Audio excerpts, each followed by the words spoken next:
Good morning, student. Am I audible? Yes, sir. Okay.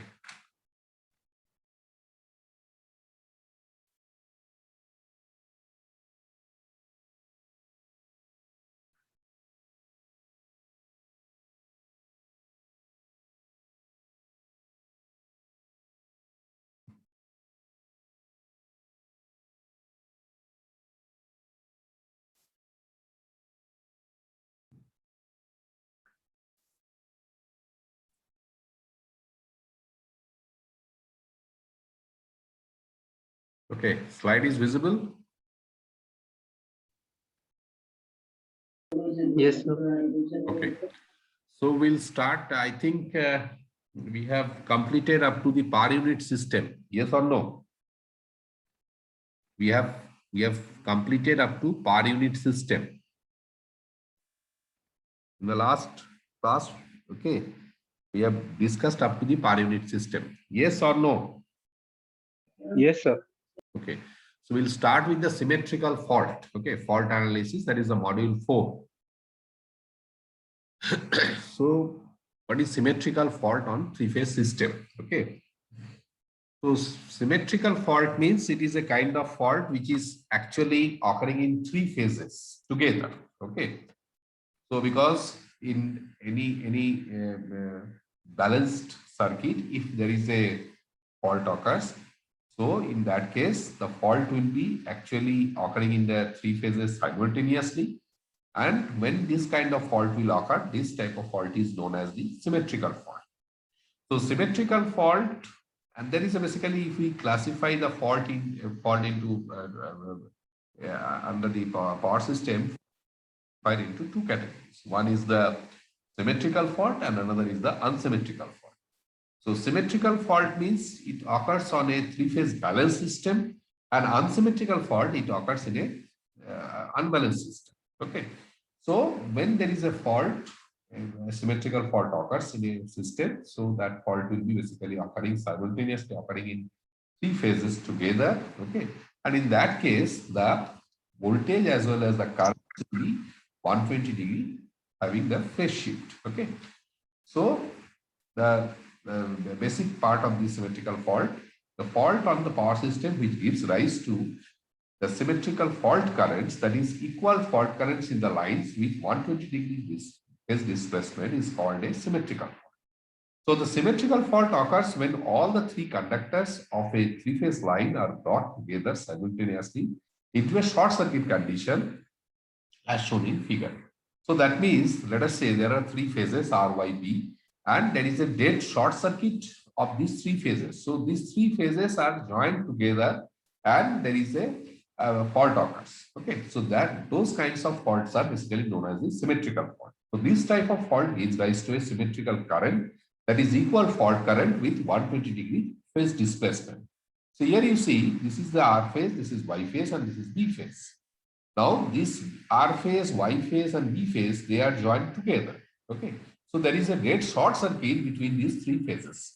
So thus referring to figure, fault currents IR, IY, and IB will be equal in magnitude with 120 degree displacement among them. So that means we can say that these faults, this fault current will be having the 120 degree phase displacement and they are equal in magnitude. And because of the balanced nature of fault, only one phase need to be considered in calculations, since condition in the other two phases will also be similar. So because it is a symmetrical fault, so we can understand that the fault current will be same. Okay, so if you calculate the fault current in one phase, so the remaining two phases will be same. So we need not have to calculate the fault current of the three phases in case of a symmetrical fault. So the following points may be particularly noted. The symmetrical fault rarely occurs in practice, as majority of the faults are of unsymmetrical nature, and the symmetrical fault is the most severe and imposes more heavy duty on the circuit breaker. So this is a severe kind of fault because there are three phases simultaneously. There is a fault has occurred. So these three phases, when there is a fault, so fault current will be severe in nature, and because of that, it will actually impose a heavy short circuit current on the circuit breaker. Okay, what is the purpose of the circuit breaker? Anyone? What is the purpose of the circuit breaker? Sir, to break the Exchange circuit fault and in any fault conditions. Pardon? to So break the to create circuit. the load and Circuit. supply at fault conditions or any other conditions. Okay, it is like a switch. It is basically like a switch. If there is a fault occurs on the system, immediately that circuit will be basically opened and thereby the fault gets cleared. Okay, and when there is a fault gets cleared, again the circuit is closed. That means breaker is closed and the circuit is restored to the healthy condition. Okay, so that is the purpose of the circuit breaker. So next topic is the limitation of the fault current. So now we will understand that when a short circuit occurs at any point in a system, the short circuit current is limited by the impedance of the system up to the fault point of fault. So here you see that when there is a fault on the system, so immediately from the fault point to the source, okay, there will be the impedance is calculated. Okay, so if that impedance is basically limiting the fault current. So basically, what is the definition of the current? Current equal to voltage by the impedance. If the impedance of the source, from the source to the fault point, if it is let us say if it is more, then obviously the fault current will be less, because impedance is more means the current will be less. So let us consider here, this is a generator and this is a transformer, and this is the fault has occurred at this point. Okay, let us say now what we will do, if a fault occurs on the feeder at point A, then the short circuit current from the generating station will have a value limited by the impedance of the generator and the transformer and the impedance of the line between the generator and the point of the fault. So how the fault current will be limited for if the fault has occurred here? So there is the impedance of the generator, then there is the impedance between the generator and transformer, there is an impedance, and there is an impedance of the transformer also, and from the transformer to this fault point there is also impedance. So all these impedance will be added together and that will basically limit the fault current. This shows that the knowledge of the impedances of various equipment and the circuits in the line of the system is very important for the determination of the short circuit currents. In many situations, the impedances limiting the fault current are largely reactive, such as transformer, reactors, and generators. So these impedances are basically reactive in nature. Okay, these are not purely resistive. So these are reactive in nature. These reactive impedances basically offer the reactive that basically it will offer the reactance. Ultimately, it is offered in the impedance also. Next is the percentage reactance.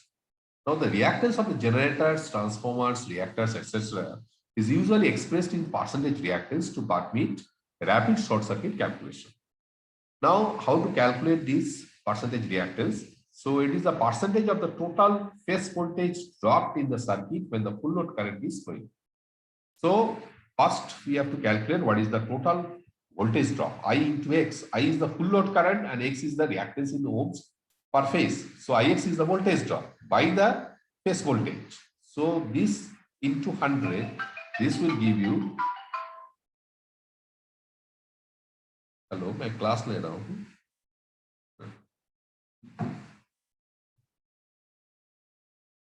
Okay, so this particular percentage reactance equal to Ix by V into 100. So this way we can basically calculate the percentage reactance of the system. Now, alternatively, percentage reactance can also be expressed in terms of kVA and kV. So this thing we have actually discussed under the per unit system. If you can remember, we have done it, yes or no? This thing we have already discussed in per unit system. Yes, sir. Okay. So percentage reactance, this we can express in terms of kVA and kV. So this is kVA into X by 10 into kV square. So if you can remember this formula, we have actually discussed those things under this per unit system. So if X is the only reactance element in the circuit, then short circuit current, ISC, the short circuit current will be V by X. Now what is X? X is already we have calculated. This X is your P into percentage X by I into 100, something like that. So this will be ultimately, if you substitute that value, this will be I into 100 by percentage X. So this percentage short circuit current is obtained by multiplying the full load current. This is the full load current by 100 by percentage X. So this will be the basically calculation, how to calculate the short circuit current. Now the percentage reactance and the base kVA. So now how to choose the base kVA, that is the basically concern. Now we'll discuss that thing. If there is a fault on the system, so how to calculate that fault current. Okay. So generally the various equipment used in the power system have different kVA ratings. So we have seen that when we have done this per unit calculation, that time we have seen that various equipments, it has basically the different values of the power rating, that is the kVA rating. Therefore, it is necessary to find the percentage reactance of all the elements on a common kVA rating. So there is a requirement that if there is this particular all the equipments, they are on the various ratings. In that case, we need to convert all these equipment into a common base. So this common kVA rating is known as the base kVA. So the value of this base kVA is quite unimportant and may be equal to that of the largest plant, or it may be equal to the total plant capacity or any arbitrary value. So we have discussed in per unit system, if you can remember that this choosing of this base kVA, it is not very important thing. You can choose the highest value of the highest value capacity of the generator, that can be chosen as the base kVA, or the total capacity of the plant, that can be chosen as a base kVA, or you can choose any arbitrary value of the as base kVA. So base kVA, it is not very important. Base kVA you can choose anything, but only thing, the calculation, the procedure, that remains same. Okay, so we need to convert all those values in terms of the common base kVA. So let us consider a circuit or basically a system where there is a generator. The rating of the generator is 2400 kVA. The reactance is 10%. There is a transformer that is 11 by 66 kV. The rating of this transformer is 1000 kVA, and the percentage reactance is 5%, and there is a 66 kV line. Now, suppose we choose 2500 kVA as the common base kVA. So we are choosing the highest one. So 2500 we are choosing as the base kVA. So based on this particular base kVA, here you see there will not be any change on the percentage reactance, because the base kVA we have chosen 2500, it is same as that. But for here you see this transformer, it is the rating of this transformer is 1000 kVA, but our base which we have chosen, that is 2500 kVA. So in that case, what has to be done? This particular percentage reactance needs to be converted into a common base. So the reactance of the transformer at 2500 kVA base, this will be 5% into 2500 by 1000.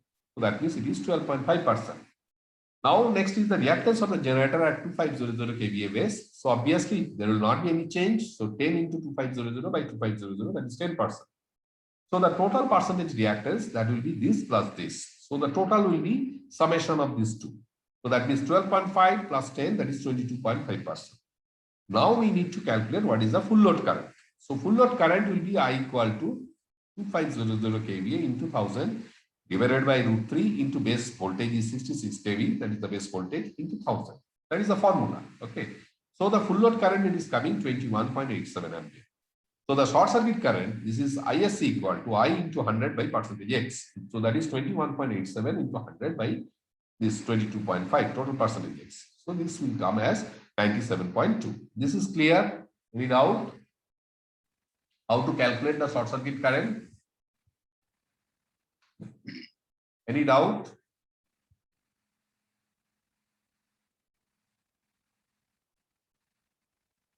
Hello? Hello? Any doubt? No, No, sir. sir. Okay. Now let us say we choose 5000 as the common base value. Okay. Now we are changing the base value. Now we want to see whether we are getting the same value of short circuit current or different value of the short circuit current. So whether the short circuit current is dependent on the base kVA, what we are choosing. So we will see that. Okay. Now, if this 5000 kVA, it is the chosen as the base kVA, so we need to convert this reactance in terms of 5000 kVA and this transformer reactance in terms of 5000 kVA, because in both the cases we have seen that this is basically the base kVA is 5000. It is different, okay, in both the cases.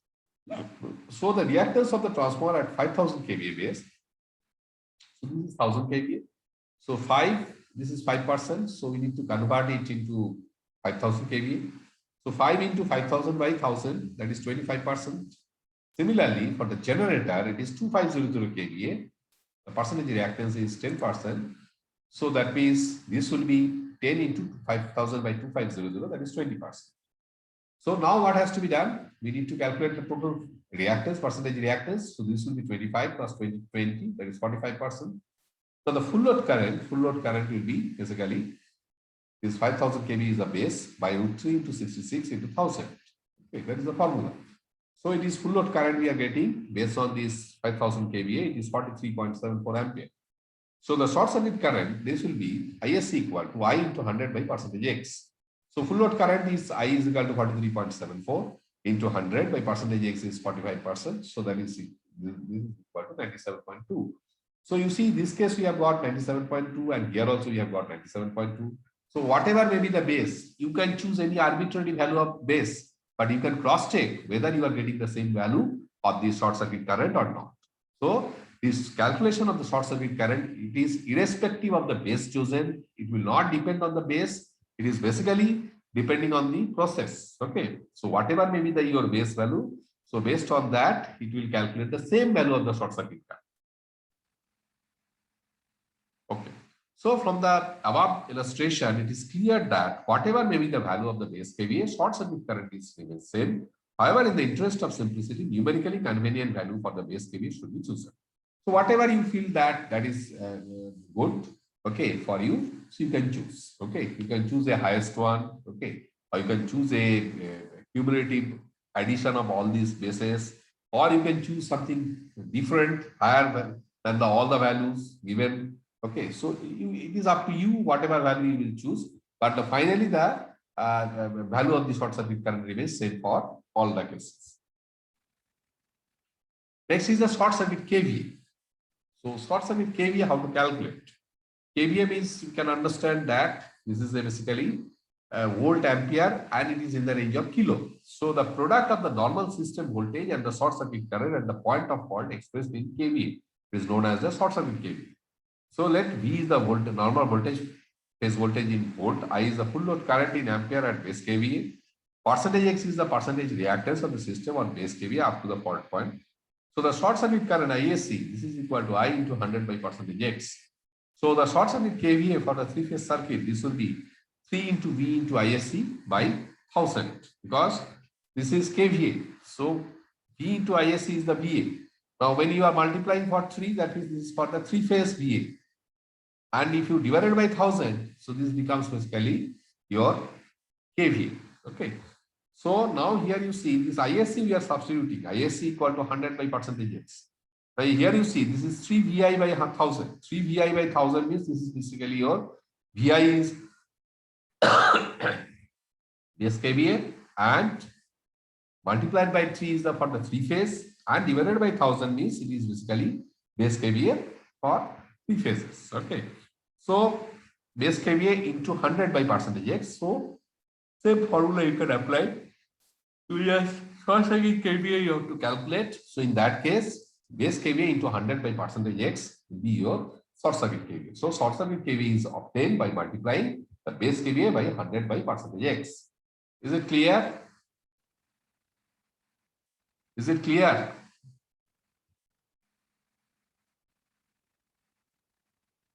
Any doubt? No, sir. Okay. Clear. Okay. Okay. So now next is the reactor control of the short circuit currents.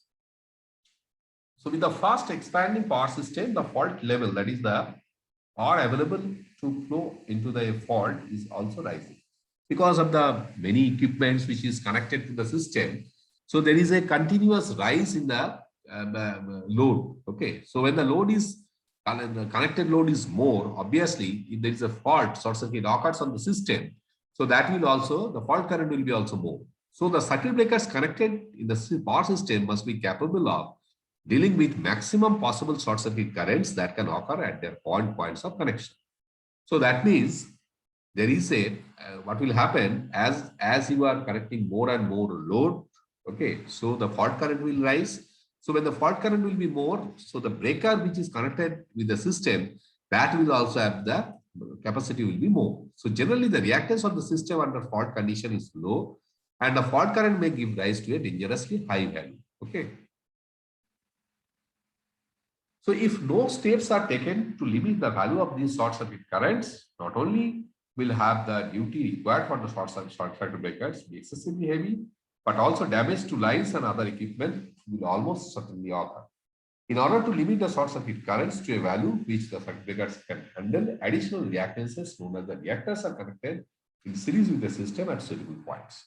So what we'll do, we'll have a various kinds of reactors are connected in series with the circuit, okay, at suitable points.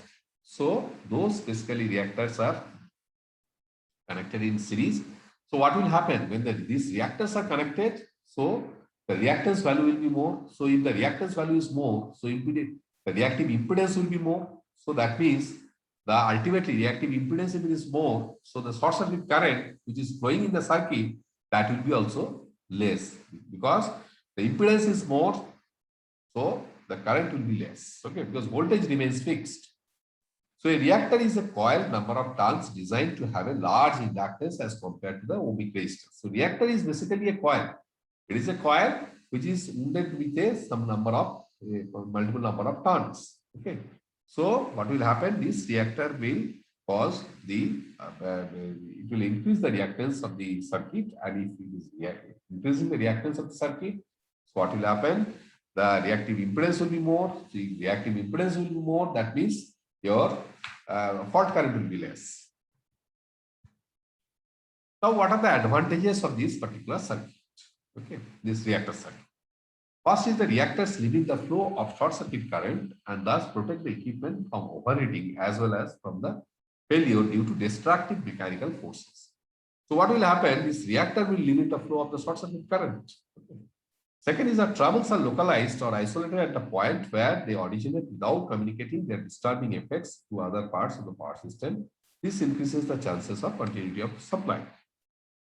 Third is that they permit the installation of the circuit breakers of lower rating, because what will happen if you are having the reactors which is connected in series with the circuit, so the fault current will be less.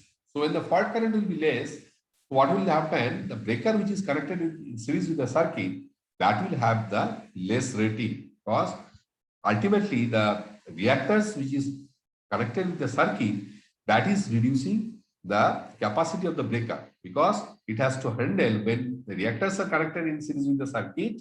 So what will happen? The less amount of fault current will flow. When the less amount of fault current will flow, so what will happen? The breaker which is connected with the system, that will also have a lesser rating.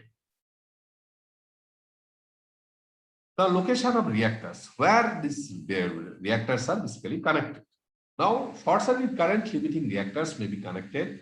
There are three possibilities. One is in series with each generator. So in series with the generator, the fault current is this limiting current limiting reactors are connected. Second is in series with each feeder. Okay. So then this is another practice where we will in series with the each feeder, the current limiting reactors are connected. And in busbar. So in busbar also, these current limiting reactors are connected. So no definite statement can be given as to which one of the above location is preferable. So there is no such preferred location where actually we should connect these current limiting reactors. It depends on the circuits, okay, it depends on the type of fault, okay, which is occurring in the system, and based on that, this will particularly act.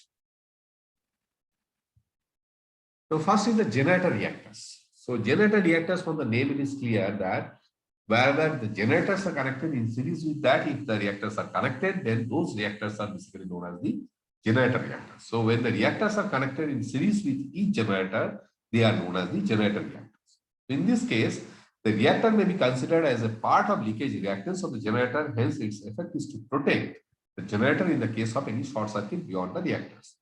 So, these reactors are basically it will limit the fault current. So that means the generator should becomes now protected. So here it is a diagram where it is shown that there are 3 generators, and in series with that the reactors are connected. So what will happen if there is a fault on this side? The current will be limited through these reactors, and basically by thereby what will happen? The fault current will be reduced, and the generators which are connected, so those generators will be generator winding becomes healthy because of this particular limiting the current. So what are the disadvantages for this particular scheme? So there is a constant voltage drop and power loss in the reactors even during the normal operation. So what will happen? The current has to flow through this path. Okay. So through these reactors, always the current is flowing. So there is a current flowing means there will be a voltage drop. There will be a I into X voltage drop. And there will be a power loss, that is I square R loss. So those things will continuously occur. So we need to think over it that there is a, due to this particular operation, the current will be flowing, and because of that reason, there will be voltage drop and there will be a power loss. So if a bus bar or feeder fault occurs close to the bus bar, the voltage at the bus bar will be reduced to a low value, thereby causing the generator to fall out of step. So what will happen if a fault occurs near to the feeder? So the bus bar, which is the voltage at the bus bar, will be also low because there is a fault here. There is a near to bus, there is a fault. So what will happen? The fault will occur and the voltage on the bus bar is reduced to a very low value. And in that case, when the voltage is low, so these generators are actually connected with this particular bus bar. So ultimately, there is the generator will fall out of synchronism. So if a fault occurs on any feeder, the continuity of supply, the other is likely to be affected. So this due to these advantages, and also since modern power system generators have sufficiently have leakage reactance to protect them against short circuit, it is not a common practice to use separate reactors for the generators. So this is not the practice nowadays. The modern power system generators, they are actually fitted with this kind of reactors. Okay, so there is no such requirement that we need to connect these reactors in series with the circuit. Now the feeder reactors, when the reactors, this is the second kind of thing. So first one was the generator reactor. So second is the feeder reactors. So when the reactors are connected in series with each feeder, they are known as the feeder reactors. So since most of the short circuit occurs on feeders, a large number of reactors are used for such circuits. So we need to understand that these feeder reactors will be connected in series with the feeder. Okay. So there are two principal advantages if we connect the feeder reactors. Firstly, if a fault occurs on any feeder, the voltage drop in its reactor will not affect the busbar voltage, so that there is a little tendency for the generator to lose synchronism. So what will happen, you see, this is a feeder reactor. So these are the generators which is feeding the busbar, and after the busbar we have a feeders, different feeders are there. So this, along with this feeder, there is a feeder reactors are connected. So what will happen if there is a fault on this particular location? So this fault will ultimately limited by the fault current will be limited by this particular reactor. So current will be less, and there will be much less tendency to have a more current on the busbar, as well as the less amount of effect will be observed in the generator also. Secondly, the fault on a feeder will not affect other feeders, and consequently the effects of faults are localized. So what will happen if the fault is occurring here? So this particular reactor will limit the fault current. So the effect on other feeders, due to this particular reason, that will be very less. So now what are the disadvantages? There is a constant power loss and voltage drop in the reactors even during the normal operation. So what will happen? During the normal operation, the current is continuously flowing. So current will be continuously flowing through this reactor. So due to this current flowing, so what will happen? There will be a voltage drop in the reactor, okay, this particular reactors, and there will be a power loss also. The power loss will also continuously occur. Second point, if a short circuit occurs at the busbar, no protection is provided to the generators. However, this is of little importance because such faults are rare, and modern generators have considerable leakage reactance to enable them to withstand short circuit across their terminals. So nowadays, these generators, the modern generators are having these kinds of, particularly which they can withstand this short circuit current. Okay, but otherwise, this particular generators, it has a if we have such kind of arrangement, so there will be a little importance because such faults are rare and normally it is a rare kind of fault. Okay. If the number of generators is increased, the size of the feeder reactors will have to be increased to keep the short circuit currents within the ratings of the feeder circuit breaker. So in the feeder, there is a circuit breaker. So what will happen if, let us say, if the number of generators are increased, the size of the feeder reactors we need to increase. So the short circuit currents within that will be flowing through this particular feeder. During that condition, it has to withstand. It will be the circuit breaker should have this proper rating. Okay, otherwise the breaker will get stripped. Is it clear? Any doubt? Any doubt? Different types of reactors in the circuit. Any doubt? No, sir. Okay. Now you need to your attendance.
Please put your attendance. QR code is visible. QR code is visible. Yes, sir. Yes, sir. Okay, please put your attendance.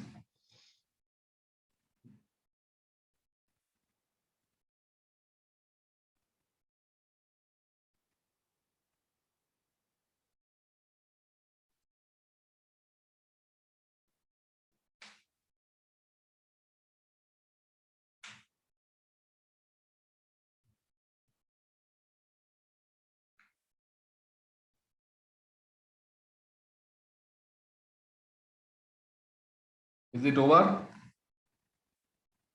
All of you have given the attendance. Should I stop share this thing? Yes, sir. Okay. Next.